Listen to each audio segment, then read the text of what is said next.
How we doing? Something that was really important to me when I started this channel was I wanted to make sure I never reviewed a piece of gear until I had fully field tested it.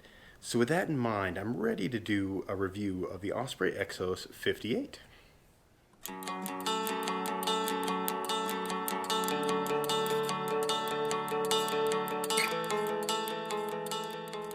So here is the Exos 58.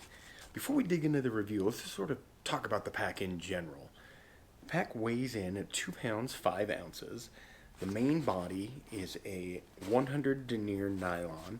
The bottom is a 210 denier nylon, so kind of a reinforced bottom there, which I think is pretty typical for most packs. This is one of Osprey's entries into that near ultralight.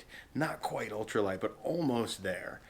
It does have a full-featured suspension system, which is one of the things that attracted me to the pack in the first place. So let's talk about the suspension system, because it is one of my favorite features of the pack. You've got this big mesh panel and this kind of trampoline-style suspension system, which keeps the pack itself off your back, gives you a ton of ventilation, and just keeps you more comfortable when you're hiking. This pack does have the load lifters, which I've noticed you're not seeing a lot on some of the lighter weight packs, but this one has it. Osprey went pretty minimal on the padding on this pack, but they didn't sacrifice any comfort. You do have the padding everywhere you really need it. The hip belt, again, minimal padding, but still really comfortable. One of the things I've seen as a negative in a lot of the other reviews is the lack of any hip belt pouches. And I got to admit, at first that was in my negative column, but I found kind of a workaround for that we'll talk about later, and it isn't as much of an issue for me anymore. So you've got a nice big spacious floating lid at the top. It's got a big pocket in the back. You could probably put a puffy or raincoat or both. On the inside you've got this mesh pocket with the key ring holder, and I imagine you can put maps or anything like that in there. I have not carried the pack with the top lid yet. I do have about 150 miles on the pack, but I haven't really found it necessary to use the top lid. So this is the configuration I carried in. You've got just kind of a weather resistant flap to cover the top. Locks in with these compression straps, pulls down nice and tight. One of the things I like about this flap is it's got this elastic in the middle. So if you were to have to put, your bear can on the top or something like that, it's got a little stretch, it's got a little give, so all of the tension isn't just on these compression straps. You've got these big side pockets on both sides that have access at the bottom, which I assume Osprey intended for water bottles. I don't use them for that, but I don't really carry water bottles either. I have recently rejoined Team Bladder, so I carry a 2-liter water bladder on the inside of the pack, which it does have the pocket for, and the little slit at the top for the hose to come out. So this is kind of where my workaround for the lack of a hip belt pouch comes in. With the bottom access here, when I've got the pack on,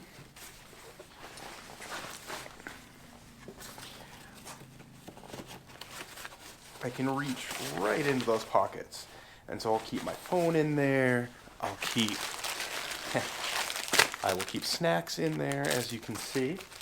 And then I have access to all that stuff while I'm hiking. So I haven't really missed the hip belt pouches very much.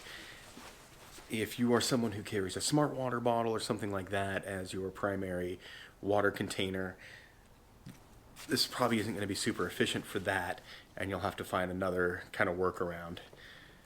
The thing I noticed when I was carrying a water bottle in there is that the cap would just kind of bounce off my kidneys.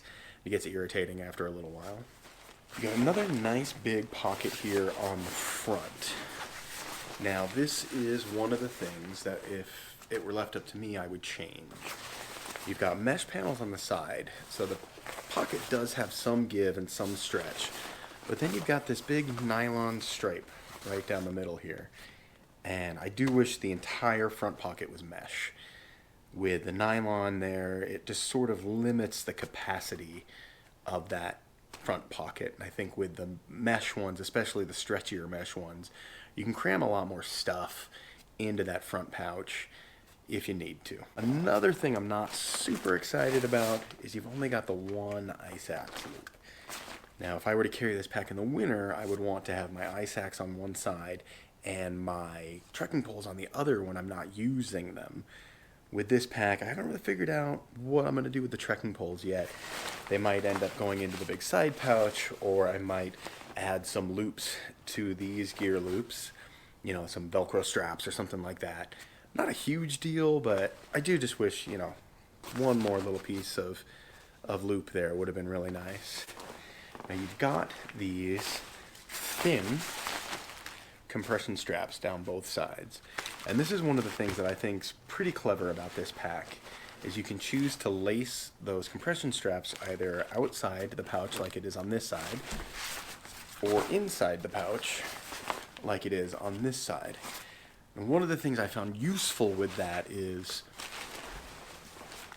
when I do have to carry extra water, if I have to carry like a bottle of water or like one of those Hydro Flask soft canteens or something, I can put it in here and with the compression strap hold it about 2/3 of the way down, and then I still have the whole bottom of this pouch for snacks and phone and camera and all that kind of stuff. So I've found that to be a really useful feature with these compression straps.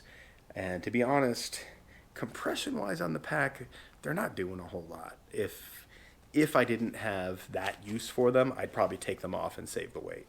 One of my favorite features of the pack is this big wide kind of bell bottom shape towards the bottom here. I carry my sleeping bag outside of a stuff sack and I just shove it all the way down in the bottom of my backpack as far as I can get it. And that bell bottom shape allows the sleeping bag to really just fill in all the way around like my waist area, and I can put the rest of my gear on top of it and around it. I carried this pack on a 4-day trip with a bear can, and I had the bear can on this side upright, sleeping bag at the bottom, my tent, my clothing, and then, you know, the stuff I want easy access to, puffy raincoat, sweatshirt, things like that, right at the top here. And it carried really comfortably. I carried about 35 pounds for 4 days, and at no point did I feel any hot spots or any discomfort in my lower back or any of the other kind of complaints you hear sometimes about backpacks. It was actually really enjoyable to carry this pack, and I was able to put in some big miles because the pack was so comfortable. So my overall impression of the backpack is really positive. There's just those few things that I would change if it were up to me. The pack is lightweight. It's reasonably priced. You can pick it up for $200 to $220 depending on where you find it. I think I got mine for $199 on sale at REI. It's very comfortable and it carries weight well. And I have found the pack to be a lot more durable than I anticipated. I am not gentle with my gear. I am very rough, especially on my backpacks. I go scrambling over rocks and crawling through, you know, granite crevices and things like that. And my packs really take a beating. And so far this one, even with that lighter weight material, even with that 100 denier nylon, has been really surprisingly durable. I'm actually pretty impressed with that aspect of the pack. I hope you found some value in this video, and I hope it answered some of your questions about the Exos 58. If I didn't answer something you were hoping to hear about, drop it in the comments and I'll do my best. If you liked this video, give that a thumbs up and maybe hit that subscribe button while you're here. If you didn't like the video, drop me a comment and let me know why. I am constantly trying to improve the channel, and constructive criticism is always welcome. We'll talk again soon.